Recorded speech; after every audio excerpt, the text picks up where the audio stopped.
Tudo bem, pessoal? Hoje comentário sobre Kraven, o Caçador, filme dirigido por J.C. Chandor, lançamento da Sony que faz parte de um dos universos cinematográficos mais bizarros e inacreditáveis de todos os tempos, o universo do Homem-Aranha da Sony que não tem um Homem-Aranha, que tem vergonha de todas essas vinculações, porque afinal de contas, em algum contexto, em algum momento, pensaram que seria uma boa ideia tentar capitalizar em cima do nome do super-herói, e aí você tem pérolas. Morbius, Madame Teia, Kraven.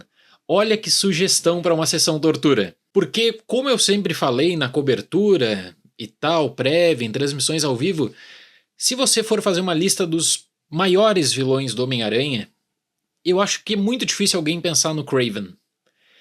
E aí a Sony vem com a ideia de trazer a terceira divisão, né, desses personagens que não teriam viabilidade nenhuma para filme, só em busca dessa sustentação futura.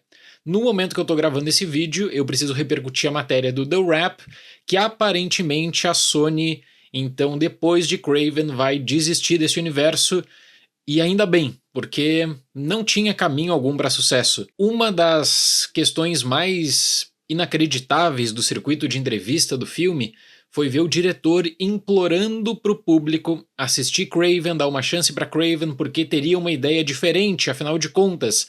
Teria uma classificação indicativa maior, seria um filme mais violento também, quase que o diretor puxando a seguinte retórica: eu não tenho culpa se os meus outros colegas acabaram fazendo uma série de bobagens nos seus filmes e não tenho culpa de que a Sony também acabou comprometendo o desenvolvimento criativo.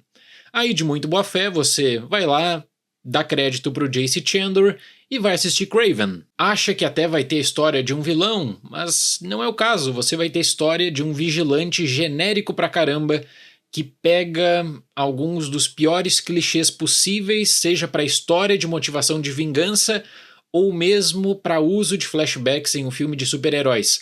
Em vários momentos parece que Kraven tinha sido concebido lá no comecinho dos anos 2000, quando o gênero estava tentando ainda encontrar o seu caminho no cinema. Na minha visão, esse seria o ponto final do esgotamento desse universo vazio, ruim, vergonhoso da Sony. É, sem dúvida alguma, uma marca negativa para todos envolvidos nesse longa, e eu quero trazer para consideração especialmente o caso do Aaron Taylor Johnson, que é um profissional que eu acredito que vai ter um futuro bom no cinema.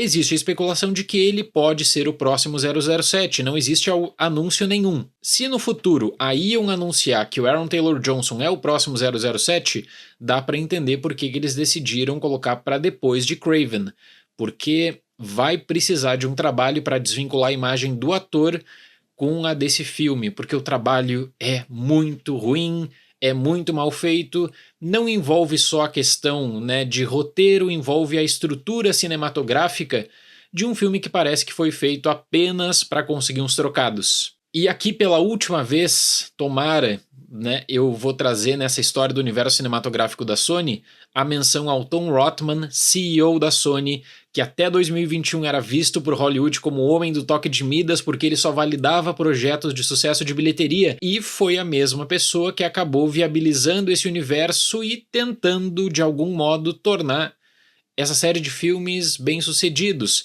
Venom é um caso à parte, porque pega Morbius, pega Madame Teia e o fiasco que foi Madame Teia, pensa que não tem como piorar com Kraven? Olha, tem como piorar em vários níveis sim. E aqui eu acho que é uma boa maneira de abrir um diálogo com você que está assistindo esse vídeo para a gente entrar num consenso de que esse universo da Sony só existiu para capitalizar o nome do Homem-Aranha, que por questão de licenciamento precisava só ser mencionado, e chegou num momento que existia tanta vergonha interna do estúdio de fazer conexões que as menções acabaram se tornando cada vez mais superficiais, só que ainda assim jogando tudo para depois, que algum dia você teria uma grande redenção nessas histórias, por pior que elas fossem. Aconteceu com Madame Teia e aconteceu agora com Kraven exatamente a mesma coisa. Personagens acabam sendo apresentados de uma maneira esdrúxula para deixar a porta aberta para quem sabe revisitar uma história no futuro. Mas eu vou trazer pelo menos uma coisa boa nesse vídeo, que é a Insider. Nós estamos chegando perto daquela época de presentear, seja para Natal, amigo secreto, e na Insider não tem erro, você sempre vai encontrar um presente bacana. Por exemplo, eu estou usando no vídeo de hoje a Tech T-Shirt, que é respirável, super confortável e perfeita para o cotidiano. É um presente sem erro, porque se você precisar trocar peça, pela questão do tamanho, por exemplo, o processo na Insider é super facilitado. Então eu te convido a conhecer desde as Tech T-Shirts até as roupas íntimas. E para você que já conhece e usa Insider, os kits são sempre uma boa opção. Então é só entrar no link que está aqui no comentário do vídeo, usando o cupom DALI15 fica ainda melhor.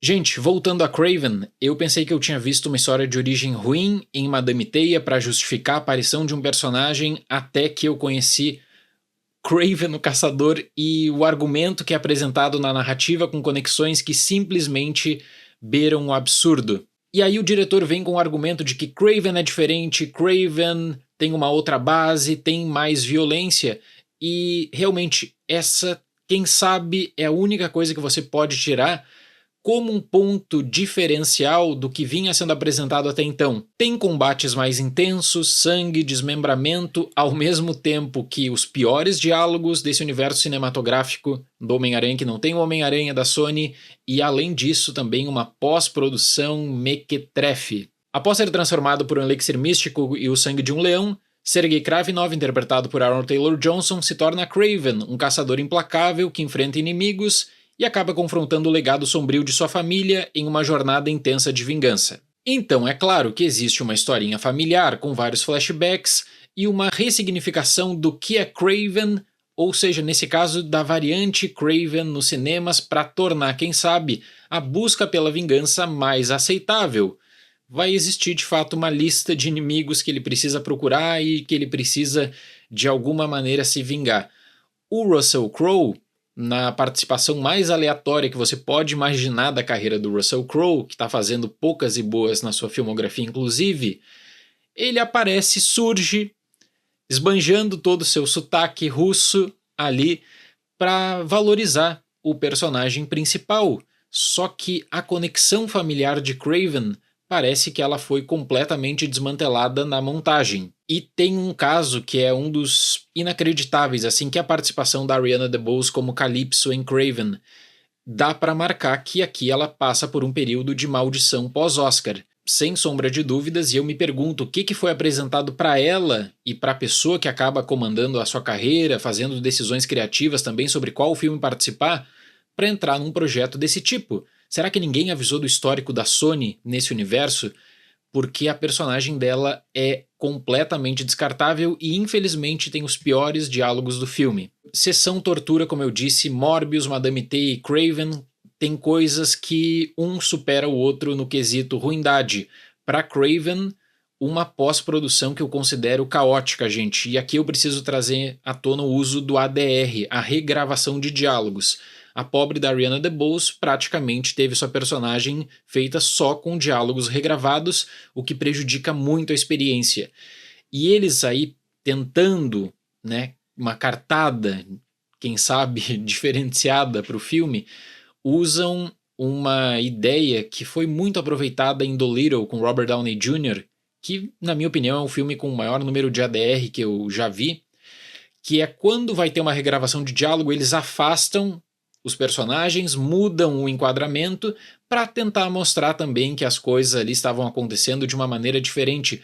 Só que parece que em vários momentos eles abandonaram essa ideia, então fica coisas desincronizadas, vozes acabam surgindo e você se pergunta, não é possível que eles tenham sido tão pouco profissionais. Deve ser um erro na projeção, e não é.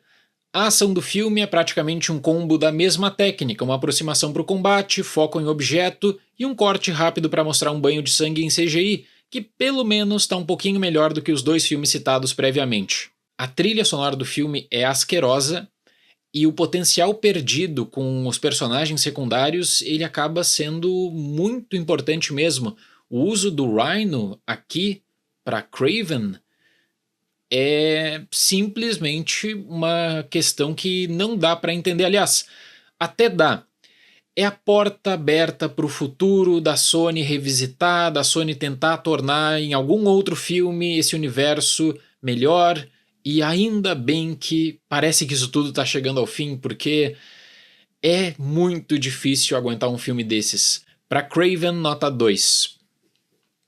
É um filme que reúne alguns dos maiores clichês do gênero, a questão do pai abusivo, da transformação mágica, da tentativa de lidar com os poderes, que é mal feito, aliás. E olha que esse filme, que foi afetado pela greve, tudo bem, do ano passado, ele acabou tendo a data trocada para ter um maior impacto em dezembro, o que, convenhamos, não vai acontecer até levando em conta os outros longas que serão lançados nesse mês. É uma vergonha, assim, para não deixar saudade desse universo, para esquecer e para entrar para a história como um dos piores universos cinematográficos de todos os tempos.